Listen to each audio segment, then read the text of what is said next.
morning, everyone. I thought for this video I'd do something I've been wanting to do for a long time, which is a week in the life of a Vandweller. What I do over the course of the week, how I get electricity for my van, how I get water, how I sustain myself in here. For me, the week really starts on a Saturday morning. The first thing I do after I do some tidying up in the van is go out for a nice 40-mile walk.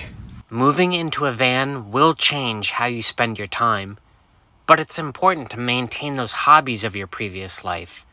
Photography is what got me into van life, but hiking is what got me into photography. Saturdays are my day to honor that pastime. Since I'm a Boston-based dweller, I spent today replicating the 41-mile hike to Concord and back that the British regulars did on April 19th, 1775. This is one of my favorite hikes in the world, and the route I take passes by numerous historic sites. But to fuel this epic sojourn, there's one other tradition that I need to honor first: breakfast. According to my phone, I've walked about 8 miles so far this morning. It's only around 10:30, not even 10:30. The route I take through Lincoln passes by the De Cordova Sculpture Museum, right up here on the right. It's a sculpture garden. I believe it's like the largest of its kind in the country. Some really cool permanent sculptures there in the ground. I'll give you a tour. You find the best stuff at museum gift stores, I swear. If I didn't live in a van, I would buy a ton of this stuff. You can spend several hours here exploring the grounds. There's also exhibits inside. I'm gonna move on because down the street is the Gropius house. Gropius was the founder of the Bauhaus art school in Germany in the 1920s. When the Nazis came to power, he fled the country and bought a piece of land here in Concord and built a little house that is pretty much all of his style, the Bauhaus. Here's what I know about Gropius house. It was built in 1938. It was all made from parts from local industrial suppliers to keep costs low. One thing I remember about the house is the ridiculously small kitchen. About 12 miles in, we get to Walden Pond. I like to walk the train tracks behind the pond that go by Thoreau's house. These train tracks were here when Thoreau lived on the pond. They were here about 10 years before he moved in. The remains of his house are here, at least like the foundation. They kind of discovered it in the 50s or something like that. People come and stack rocks and leave markers and stuff. Downtown Concord is pretty well preserved. It's kind of pretty. Lots of like hoity-toity businesses, unfortunately. I mean, maybe some people like that thing. So basically the British walked the road that I'm on right now, took a turn here, and went up this, what was a driveway to an old farmhouse where they believed the Americans were stockpiling all their gunpowder and banned munitions, and they were. And the Americans all fired on the bridge and just mowed them down. I think 20 British soldiers were killed. Their bodies are here. Much of the original battlefield road from the Concord battleground back towards Boston is preserved. Something like 5 miles, might be 6. So right down this little side trail here, we can actually cut across this marsh into Sleepy Hollow Cemetery, where I have some of my own family buried, but also is buried the graves of Ralph Waldo Emerson, Nathaniel Hawthorne, Henry David Thoreau, Louisa May Alcott, Daniel Chester French, the guy who did the Lincoln Monument. So Alcott is right there, and last but not least is Ralph Waldo Emerson, right over here. There's some cool stuff along this trail, like where Paul Revere was arrested at the end of his ride. I'm just gonna walk this whole trail. It's probably about 2 hours end to end. So this is the inglorious end of the Battle Road. It just dumps you out onto I-95. From here, I'm just gonna walk Mass Ave back all the way into Boston. So that's Mass Ave right up there. And right here is a little pond, a reservoir, I should say. And it's accessible only through this little strip of land. So to be specific, this is Arlington Reservoir. I'll come over the lip here. You can see it's a very peaceful spot. Looks like I've got some company for my walk. Look at this little guy. Look at him climb. They're kind of cute little things, aren't they? So it's about 8:15. The sun just set a few minutes ago, and I just walked past Menotomy Rocks Park in Arlington, which means I'm about to enter Belmont, the next town south. Well, folks, I didn't even record for like the last 2 hours because it's dark.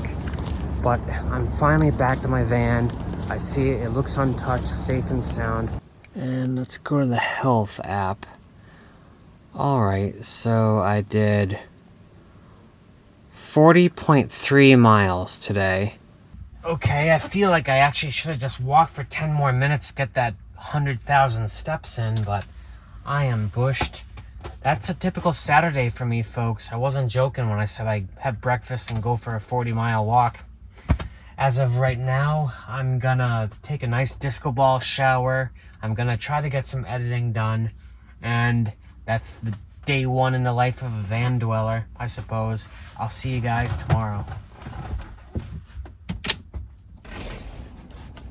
Oh, good morning, everyone. So I had a great sleep, slept in a bit. That happens when you do a long walk like that. I was thinking I might go up north to Vermont or New Hampshire. So I drove to Pisgah State Park in New Hampshire, right along the border with Vermont. It's about 2 hours from Boston, but I needed to drive that to recharge my house battery in my van.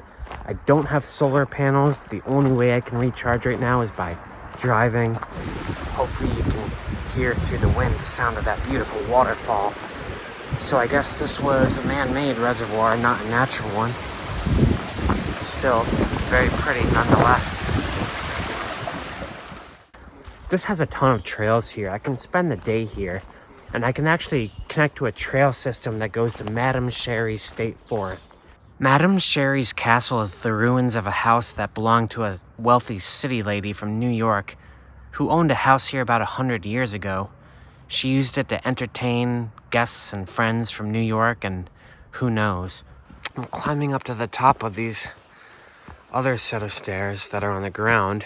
You can see the foundation here. Obviously, here was the central stove chimney area. Decently sized house.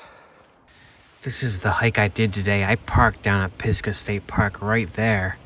I walked all the way to here, and I'm gonna try to shoot the sunset on Wantastiquit Mountain, which overlooks Brattleboro. It's a great view. Here we are. Beautiful Mount Wantastiquit. Sundays in van life are the same as they are in apartment life, a day of leisure. It's also the one day of the week I still take my old DSLR camera out and shoot. I love doing that, and I love hiking back in the dark to my van. So I slept at a trailhead for the Appalachian Trail last night, folks. Kind of near Bennington, Vermont. I've car camped there in the past. I knew it would be safe. No one bothered me. But today is Monday. It's a work day. I gotta get to a Dunkin' Donuts and work on my laptop for about 4 hours. So I find it super important, if you're relying on public Wi-Fi, not to camp out in their business for 8 hours. What I normally do is I work 4 hours until around 1, and then I change locations. I usually go to a park or someplace with a picnic table, set up my Starlink, and then I'll work until 5. I'm at the Mount Mills picnic area in Vermont, kind of in the Green Mountains. Never heard of it before, but it's super pretty. So this is actually the Deerfield River, the same one that goes into Massachusetts, not the Connecticut River. And I was reading all this text. There's nothing about what this park is or how it came to be, no history. It's all just rules and warnings and more rules and warnings. It's kind of off-putting. Well, it's 5 o'clock. I need to get some walking done. I'm gonna go to my campground for the night, which is about an hour south of here in Massachusetts. I need to drive for about 2.5 hours to recharge all my batteries. I recharge both the house battery and my Jackery battery from driving. I'm gonna stay at another campground tonight just because I want a campfire. I can't really do that when I'm stealthing. I like the campfires. This one is called October Mountain State Forest. It's an Western Mass. It's the biggest state park in Massachusetts. So I know nothing about the October Mountain Campground, but one thing I did get the impression when I first came in, most of the sites are completely on top of each other, except for one. Site number 43, she upgraded me for free. This is kind of on the outermost edge of a loop. There's no one on 3 sides of you. Literally, here's the trail, there's my van. It's right behind it. So like I said, someone is gonna join me in a little bit. Since I got into van life, I've met some new people. That happens when your life changes. This guy, his name is Benjamin. He has a great channel called New England Van Life. Van Life New England, I should say. But yeah, I met him, I don't know, maybe 6 months ago. We've hung out a few times, camped once before. I'm gonna camp with him tonight. You're gonna meet him. He's a really cool fellow. And pub. Howdy everyone, this is my friend Benjamin. What's happening, guys? AKA Benjamin living his best life, AKA New England Van Life on YouTube. There He's got like 10,000 followers. I have nothing. So I probably won't give him any more traffic. Ain't that something? Hey guys, how you all doing? Welcome to New England Van Life. My boy Matt under the radar, guys. We are doing a little I'm taking him on a hike up that Ledges Trail I told you guys trying about. to kill me, y'all. I'm trying to wipe him out so he will not compete with me for video content here. Yeah, guys, look. All right, we're walking uphill. All right, I spent my day at Mount Greylock today already with this mess. I run into my buddy Matt, and here we go again. We should record. I'm gonna record him recording me, because that's what 2 YouTubers do. You see him? He's doing guys, what's happening? This is Benjamin, New England Van Life, living his best life. How you guys doing? Guys, I am out doing a little hiking, right? So you know how I do, okay? On surprise things. So I decided to do a little hiking. I'm hiking through the woods, and I keep hearing something sound like it's following me, right? Who is it? Under the radar on YouTube. I'm currently recording all of this. I'm recording him, recording himself. Right. And I'm recording me at the same time. Yeah. We're doing a whole circle thing right here. Yeah, so you can see the grade of the trail we're on. It's so beautiful. The largest state park in Mass. It's huge. It's bigger than some towns, you know. Yeah. So yes, we're going back uphill. I'm making him reascend the mountain.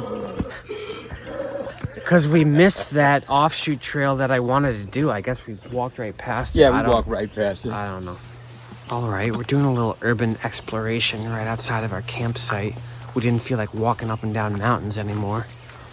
But there's an electrical substation right outside and like a network of roads kind of all conjoining into it.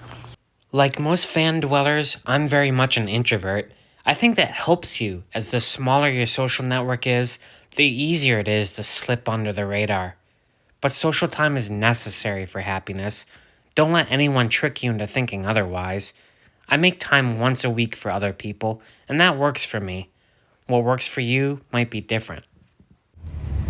Starlink isn't perfect. It's been giving me problems lately. For example, if there are too many trees like there were back there at October Mountain, Starlink sucks. So I just had to go to Dunks to get some early morning work done, some Zoom calls and stuff. Now I'm gonna head to a park in Central Mass, set up my Starlink. I'll give you guys a little look at what my mobile office looks like. I'm kind of proud of it. That's basically my office, folks. I sit in a chair, use my little drop-down table, throw up my Starlink, and I'll work for 8 hours like this. Man, that sky was awesome just there. Look how good I look. This is just the residual light. The clouds are like orange and pink right now. I think I'm gonna walk one more lap around this beautiful park before I stop, get some groceries for the evening, and then find my crash site tonight. Yeah, let's get this going. Make sure that's all blocked off. So it's Tuesday night, everyone. I have to be in my office in downtown Boston every Wednesday. Tonight I'm stealthing in a suburb of Boston. It's on the street, so it's important that I make sure all my windows are nice and blacked out.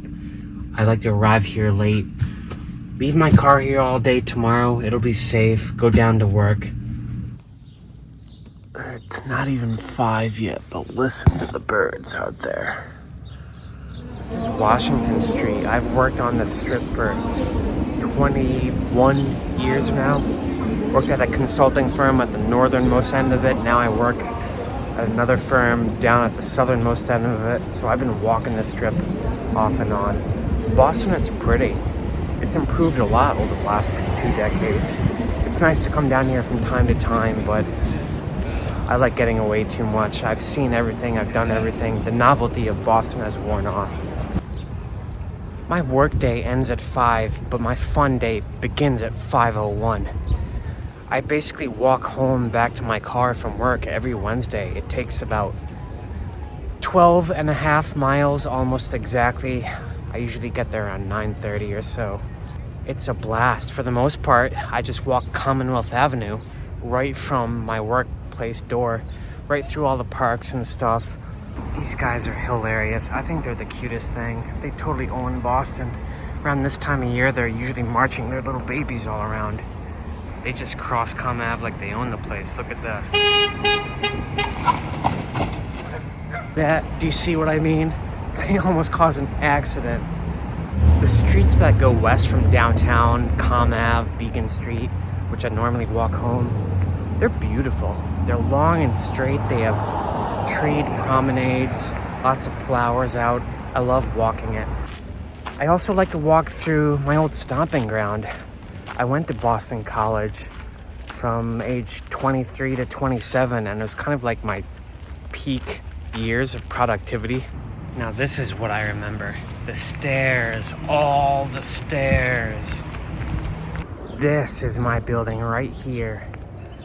This is where 90% of the business school classes are when I was getting my MBA here. The architect of the building, or at least who did the renovation to it, was inspired by the Wizard of Oz. So there are details like the shape of the arches overhead resemble the Tin Man's hat, and there's like a shape of the witch's face kind of etched into the buttresses, like weird stuff like that. It's mind-blowing how meticulously landscaped the entire city of Newton is. It also has lots of beautiful parks. They do a nice job, and there's no litter. They're just meticulous. This one here is called Edmonds Pond. This park is very hilly, forested, chewed up like post-glacial. The sign doesn't really tell you why it's called Edmonds Park. I think it was bequeathed to the city of Newton by a family named Edmund.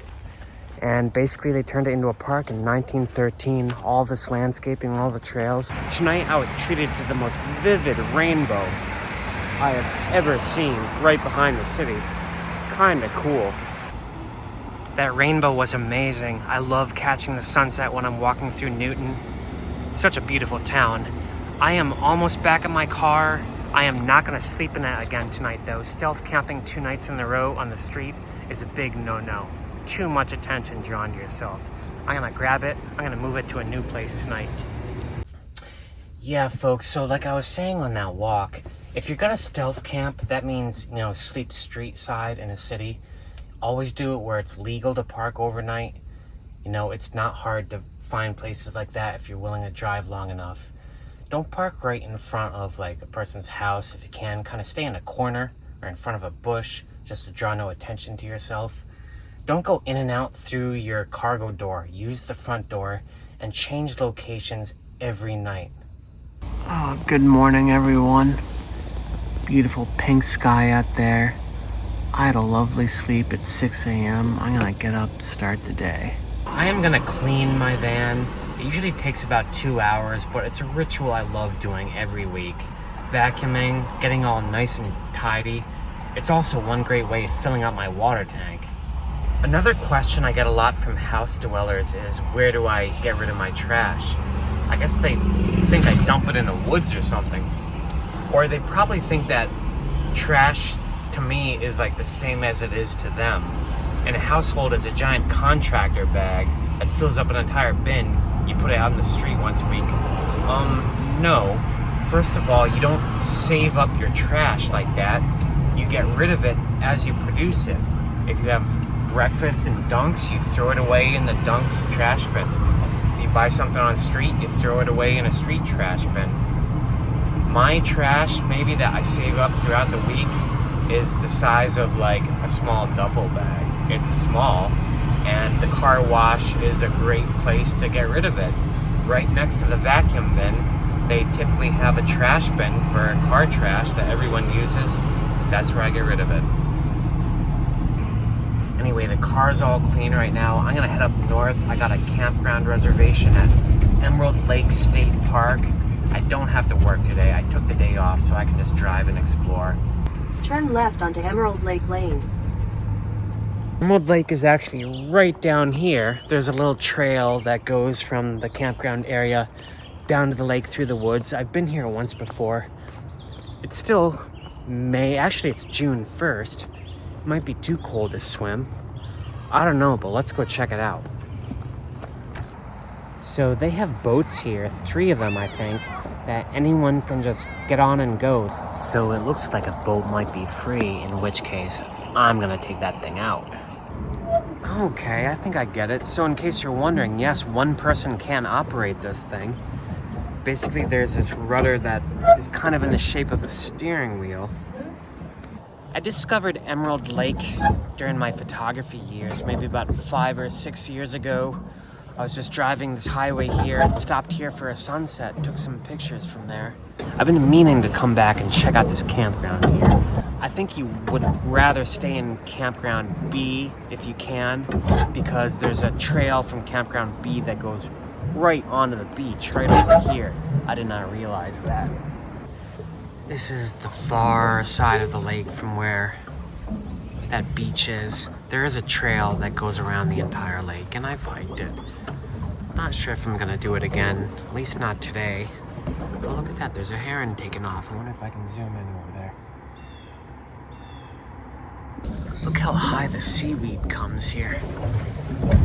This is very shallow. Maybe this is a bad idea. Well, it was fun until I bottomed out. So there is a limit to it. Question is, can I unstick myself? How do I get out of this? Oh shit. Kinda hard to do a time lapse when there's nothing moving and there's not a cloud in the sky. I think I'm actually just gonna camp out in this boat. Sunsets in like 15 minutes. I'll just watch it from here, record what I can. This is just too peaceful to give up.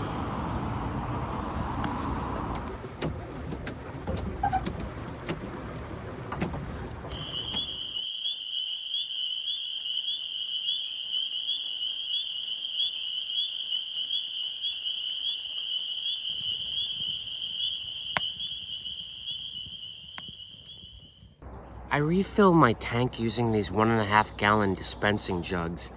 It takes a while. It's maybe 15 to 20 trips, but I enjoy it. It's like a zen moment for me. Anyway, this morning I'm gonna have a quick breakfast. I gotta get out of here early. It's Friday, it's a work day. I'm gonna go up the road a bit, set up my Starlink, work on my computer all day. But then I was thinking of going up north to New Hampshire. It's gonna be a beautiful weekend. I kind of want to do some hiking in the Whites, but for now, it's just van life, coffee, and bagels on a piece of plastic. I'm driving up Route 7, which is US Route 7, a federal highway. It goes up through Vermont, Massachusetts. It's so scenic. Probably my favorite road in Vermont. One day I'll do a road trip with just all of Route 7. Check out that view. So I saw this place on the map. It's called Wilson Castle. Supposedly Vermont's only real castle. That's what it says on the website. Some of this brick is clearly starting to fall apart though. I'm gonna see if I can get a tour. Look at this place.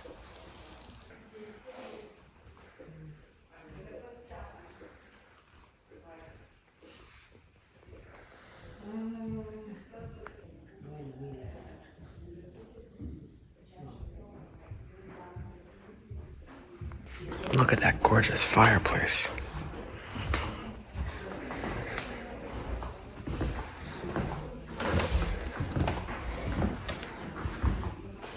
And And there's one over here as well. Look at this guy. So this space right here would totally be where I would set up my little desk, my computer, do all my work. It's kind of a little nook behind the fireplace. This is a double fireplace. It burns on both sides. I've never seen anything like that. So it was originally built by the Johnson family, hence the coat of arms. Look at that fireplace. Every fireplace here is completely different and so ornate. The woodwork is amazing. The paint in the ceiling, however, needs restoration badly. It's chipping in many areas. This room right here gets a ton of light. It's got the skylight right up above. That chair was given to Colonel Wilson, one of the homeowners, by Pope Pius VI in exchange for some work he did in the Vatican. How crazy is that? This place kind of reminds me of Graceland. Every room is kind of a different color, different theme, different decor. I like this room a lot. Look at all the antique pianos here. One of these, it said, was a player piano. One of those ones that play automatically, built in the 1900s. I'm not sure which, though. Talk about the precursor of a compact disc, precursor of a record even. It's just a tin disc with holes punched in it, and that's how it played music. That's pretty amazing. So much detail was put into the woodwork here in the castle that if you stick your finger in the lion's mouth, you can feel the contours of the roof of his mouth, the ribs and the textures and stuff, even though you can't see it. That is pretty amazing.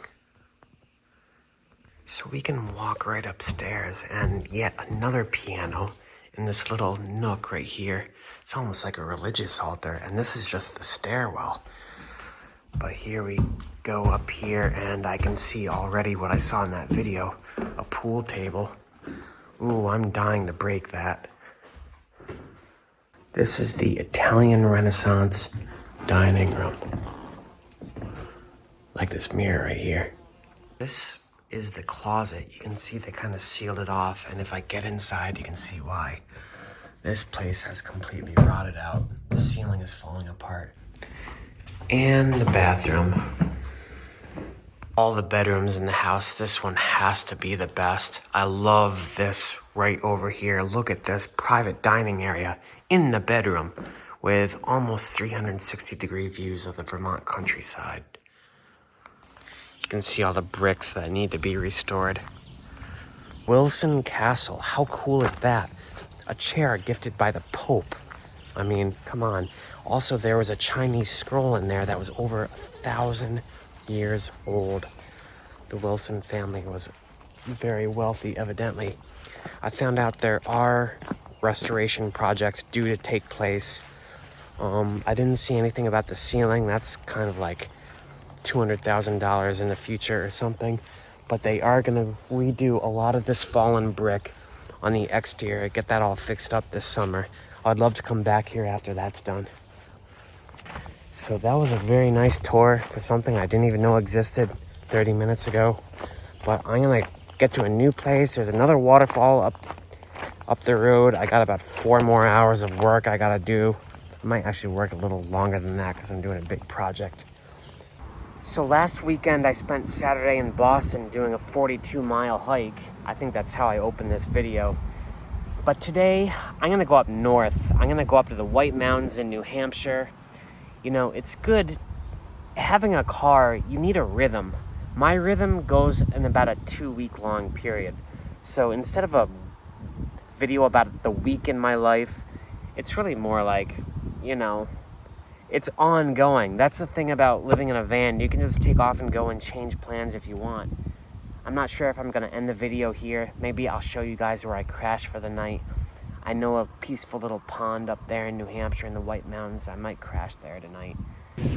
Well, so much for a sunset. It's still all overcast and stormy as heck.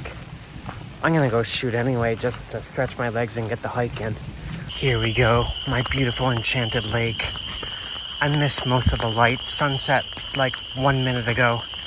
But I'm gonna try to capture what I can with what's left of the light. And there is my beautiful mountain. thought it was worth showing the inside of my van as I get ready for bed. Basically, I've got my hot water heater going right now, which is that switch right there. It'll burn for another minute, and then I should have a nice long hot shower. Oh, well folks, I did it. Made it to my spot, just had the longest, hottest, nicest shower I've ever had. I'm gonna crash pretty quick within 5 minutes, I'm so tired. But I'm glad I showed you how I spend my Saturdays, how important it is to do some long thing that takes up your whole day and just takes everything out of you. And just kind of the rhythm of the week. I'm probably gonna end the video here. You know, it doesn't have to be as structured as what I do. You are in wheels after all. You can take off and change plans like that if you want to. I think having a good rhythm, a good structure is good for the soul, but you have keys to the ultimate escape anytime you want. Anyway, I'm just blabbing, guys. I'm gonna get dinner going, I'm gonna draw for a little bit, and I'm gonna listen to a podcast about space and peter the F out. So, I hope you guys enjoyed this. Maybe you learned something. Maybe you learned what it's like to, you know, to live like this, and that it's perfectly achievable, and that it's actually awesome. And the key to it is just having structure, having a rhythm to your week, a rhythm to your month, whatever your time frame is. You just gotta keep going to it. If you live every day not knowing where you're gonna sleep, like I did at first, it's very anxiety inducing. Alright folks, that's enough for me. Yeah, have a good night. I'll see you guys on the other side of hell.